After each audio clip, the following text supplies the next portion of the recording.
This is Own Your Future Challenge, Day 2, the best takeaways.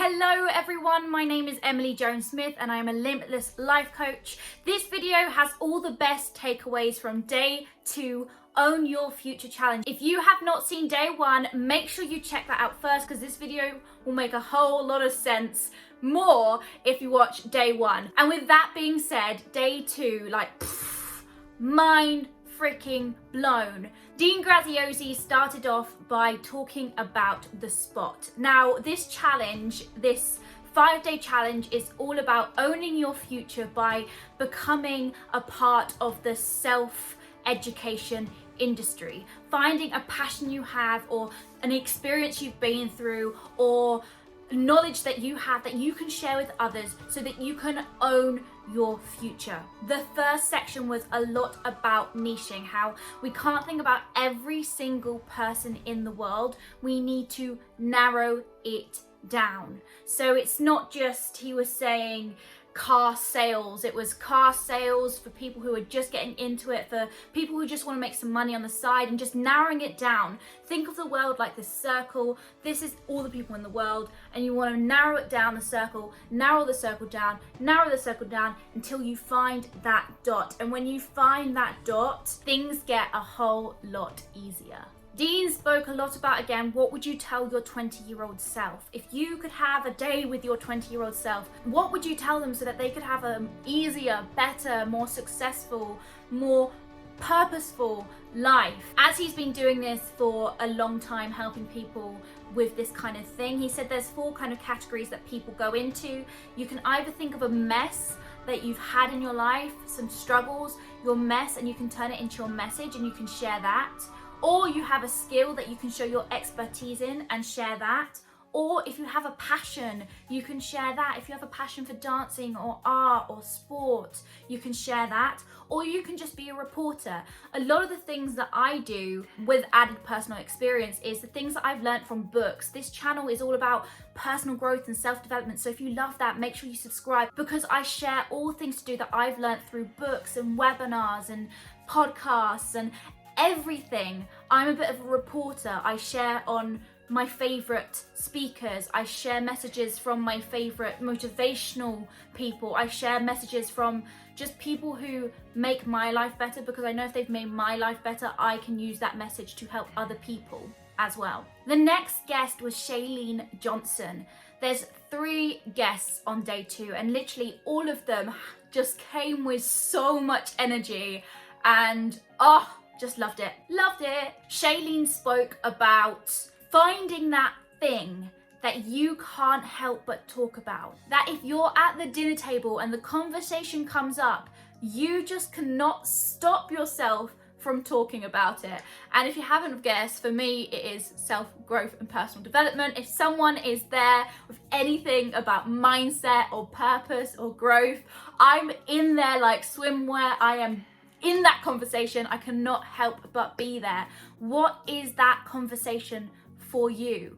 Is it fishing? Is it cars? Is it windows? Is it the stars? Oh, going for rhyming right now. Is it poetry? What is it for you? The next speaker was Brendon, Burchard. And after Chalene, I was like, no, it can't get any better, but oh, how I was wrong.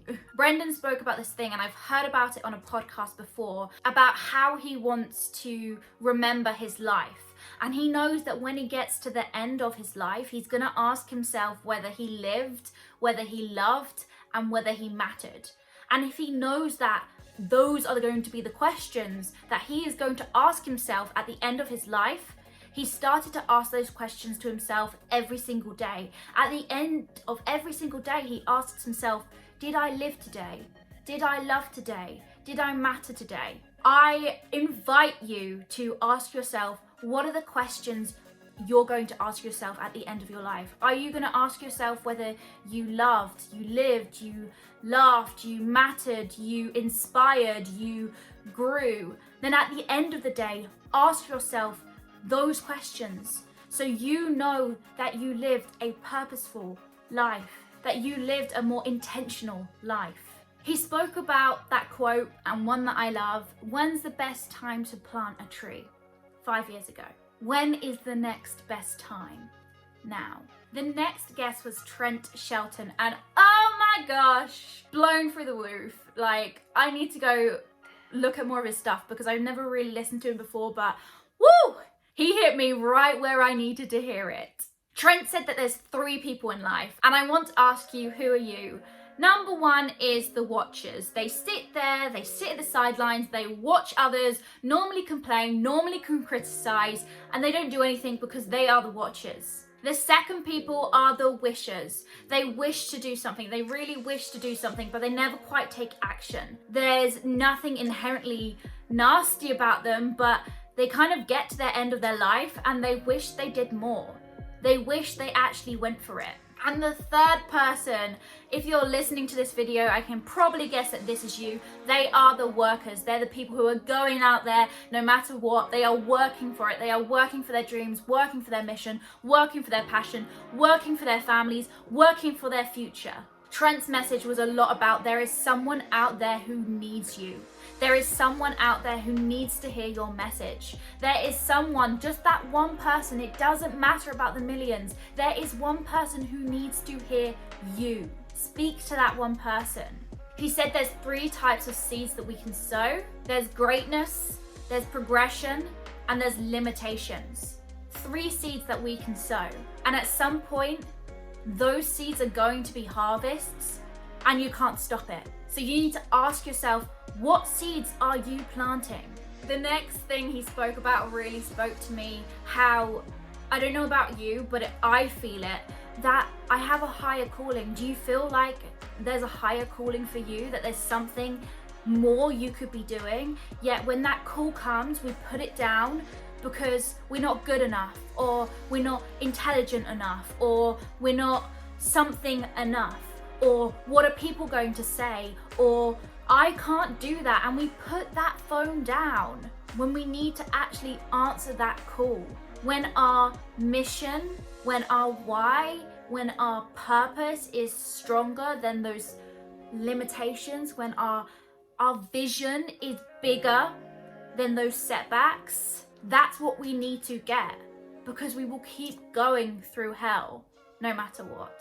The greatest war we will ever have is inside our head, and we need to pick up that call and stop our head from putting that phone down. He said to start hanging out with people who put faith in your life, not fear in your heart. You know those people who tell you you're not good enough or love you. Like, we have people in our life who love us, genuinely love us, but they fear for us because we're doing something different. And although that's coming from love, that's still setting us back. We need to hang around people who put love into our life, faith into our life, not fear into our hearts. The fear of staying the same is greater than the fear of change. If you think about it, a year from now, 10 years from now, that your life is just exactly the same as now, is that more scary than stepping out there and taking the chance, taking the risk? He said this great phrase. He said, God gave you the vision and you're expecting others to get it. God, the universe, whatever you believe in, gave you this vision of your life, and you're expecting other people to see it the same way through your eyes. Dean left us with some final incredible points, but the main point I want to get across to you is what he got across to us, which is, who are you when no one is watching? Because you could be this great person on camera, or you could be this great person at work, or you could be this great person with your friends, but when you're back at home, who are you? Who are you when no one is watching? And you need to work on that person, because that person is the real you. When no one is watching, that person is the real you. So you need to work on that person. If you love self-development and personal growth, or if you've enjoyed this video, let me know in the comments below, and also press that subscribe button and like, so I know that you've got value from this video. I will be seeing you very, very soon. I hope you enjoyed it. I hope you got value, and thank you for listening.